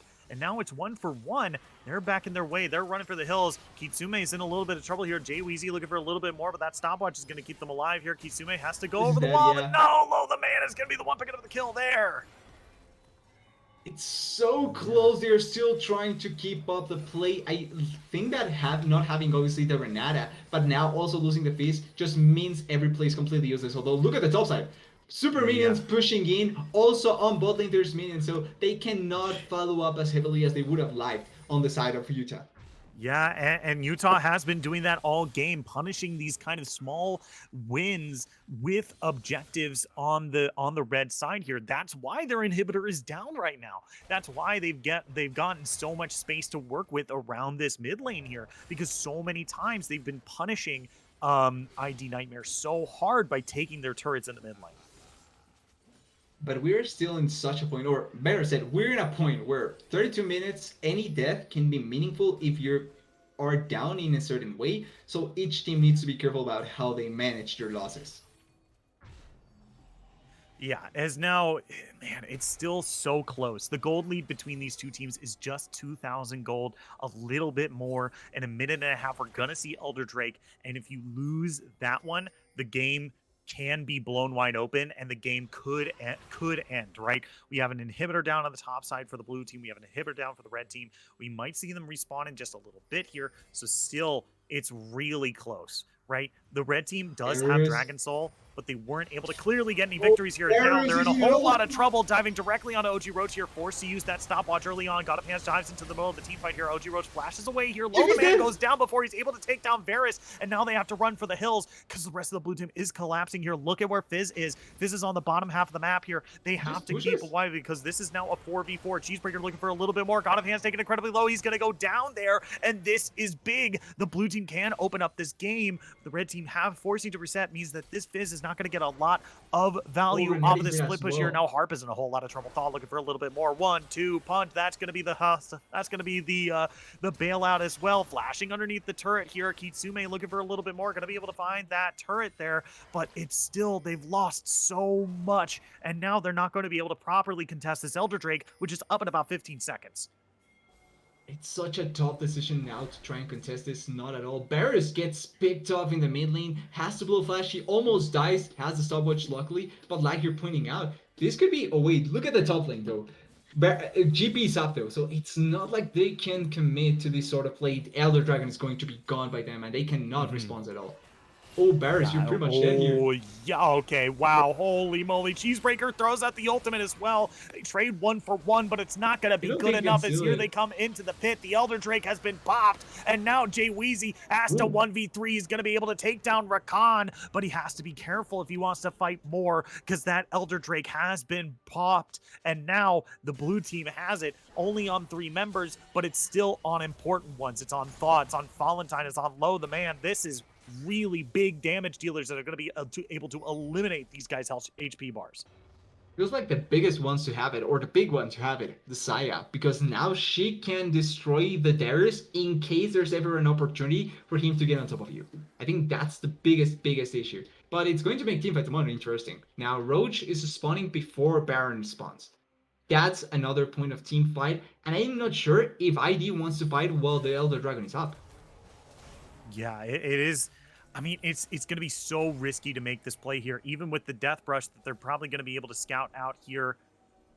Oh man, with God of Hands being spotted there, I don't think that they're able to know I don't that think they they're able will. going to be able to really pull this Death Brush off here. Oof, it's going to be really close. There's still Elder Drake on a lot of important members for the blue team. Like we said, it's going to be really close. Saya has GA and Flash. I don't think that there's a good opportunity for them to really be able to pull this off. Unless God of Hands steals this. I really don't think it's possible Yeah, here to we force go. this Okay, fight. it's below half HP now. If they want to go in for the steal, now's the time. Goes over the wall. He didn't They're get it not though! able to steal it, and now the fight starts. Jay Thaw is taken incredibly low here, but Volibear's been taken down immediately. Keep your eyes on those Where is he executes dead? from the Elder Drake because they're just going down one after another. The shields are coming out from Jay Weezy trying to live through this as best he can, but once again, Zaya's too strong with the Elder Drake. That's going to be Varus popping the Yeah, resurrection, that's but it. I how even good said is this life he's going to come back to? Double kill for Valentine, and Utah Esports Blue grabs the Baron and comes out huge. 2 for 4. that's Elite it. Mad This is Life game. finds out Harp, nowhere to go. Oh, is it just going to be Portal combat? How long are we going to be here for? At least until they. No, he has Elder though, so it should be fine Oh, for him. oh no, he doesn't have Elder. Oh, he doesn't. Yeah, Okay, yeah, yeah. actually. Okay, they're Wait, literally I know. chasing each other through the hex gates here. Below the man and Valentine are railing on the Nexus turrets here. They've Yeah, only now they're got ready. one more to go. You have a respawn from Volibear here. Flashes forward, able to kill low the man here. Three Valentine seconds for able to Fizz. kite out God of Hands really well. Here we get the respawn. Oh my God, they're still fighting in the river here. Yeah. This is Fizz, hilarious. Okay, yeah, he didn't Harp. win Oh this. my God. Okay, there's the bailout, and he just walks away. There he goes. Valentine though. They didn't He's gonna win. fall in that side there. Oh my God. They actually didn't win. Fizz came back in time thanks to the fact that they took them so long. So this means that yes, Renata Harp dies, but the game is on. The game is still alive. They can actually win this game. Is still on the side of ITE. Varus and Darius are alive as well, by the way. Yeah. This is Now way here we too are. close for comfort, though. Oh my God. This game is way too close. It's insane. It's blowing my like because this might come down to another team fight again. Yeah, This is so insanely close. So we've now reached the point where a lot of these gold leads, mostly unnecessary, right? Like exactly. this is mostly nothing, right? These 6th items or even 5th items that people are going to be building are not going to be as big of power spikes anymore, and some people are even complete builds right now. So a lot of the gold lead that you see at the top of the screen doesn't really matter anymore, right? It's going to come down to these drakes, right? And I think we already said like, hey, like this Hextech Drake looking pretty strong, but you know, it doesn't look like they're able to get full value out of it even. Only Varus, but Varus dies so quickly, or he doesn't even have the damage to contest to the Saya, that it feels like he's not really being able to fight there. Baron's still up on the side of Utah, which means that they can still keep up the push. But like you're pointing out, it feels like it's bound to be one more team fight. And honestly, I'm not sure who wins this next fight. Important to notice though, because Fizz did kill the Saya, there's no Summers in Saya, and she has no GA either. So she dies, she dies. Yeah. Because now it's just, yeah, we're seeing another jockeying for a position around around the Drake here. We have Elder Drake up in about a minute here. So at this point, it's just jockeying for vision control of the pit right now. This is once again, this is possibly the most important buff right now available. The Baron is still down. Ooh, wait a minute. They might have found Elite Mad Life here. This is a pretty good pick here. The hostile takeover forced to be flashed away here. Wailing on low the man here. Thaw has already dealt a decent chunk of damage. Jay Weezy comes in from the side here, getting those 2 huge shields coming through, trying to live through it. Flashes to the other side. That's another big win. God of Hands looking for a little bit more. Cheesebreaker trying to run for their lives, forces the flash away, and now they can run down the mid lane with this wave that they have. They have your cannon here as well. They might be able to do something huge here. It's completely dependent on the Syndra, but Syndra? Ooh, yeah, Syndra's in some trouble. Thunderstorm coming down from God of Hands here. He's taken incredibly low. The Zonya's Hourglass comes through. The burst damage is good. Kitsumi's going to be the one picking up the kill there. Is low. The man is going to fall as well. Dives underneath the turret, gets a little too greedy, and goes down again. 4 for 2. And now, holy moly, this game is just way too back and forth. So bloody on both sides as now they're wailing on these inhibitor turrets. We might see an inhibitor go down for on the blue side as well as Valentine shows up here. Come on, Roach. Come on, bud. You can do it. Here, though. There we go. Elder Dragon is also up now. They have 3 members. I'm pretty sure that just with Darius you win this game. So they need to be really, really careful. Trundle is out though. So there is a smite now to try and contest this. Yeah, and now Oh, too much tension. here we are. Yeah, yeah, this is so incredibly close here.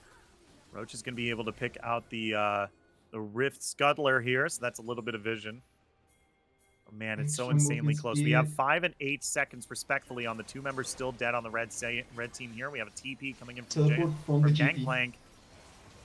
Oh, they don't have any TPs right now, so they have to go. Okay, Chain of Corruption comes out here, looking for something that they can get a pick off. Jay Weezy in the middle of the fight here. Xayah ultimate Ulti. comes across. He's taken incredibly low. The Berserk is Wait, huge. Going to be able look to at Saya. find 1-for-1 so far. God of Hands dives on the Valentine here. Going to be She's taken dead. incredibly low. Xayah goes down. OG Roach on the backside here He's is going to be here. able to kite out Trundle, and the only person left is Syndra. They pop the GA, and that's the only thing they're winning here. Kitsume looks for a little bit more, but the damage on Syndra is way too good. They might be able to get something over the wall here. Throws out the Varus Q. Kitsume's still so insanely low. They Yeah. get the Elder Drake.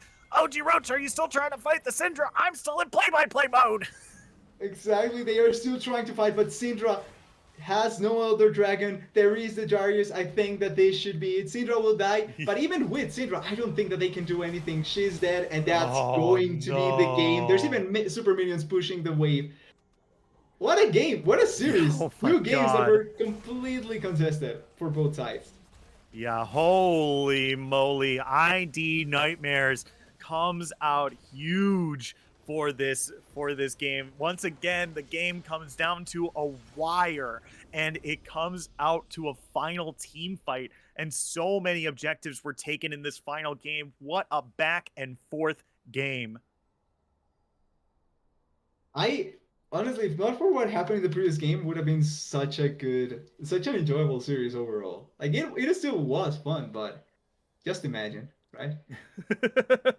Yeah, I mean, this match was so incredibly close. Yeah. This was so incredibly close, right? And it's just it, I mean, I don't know what else to say, right? Because that's literally the biggest thing about this whole series is that it could have literally gone either way, and the fact that it just went over to ID Nightmare, I don't know if we call it a coin flip or we just call it like luck at that particular moment.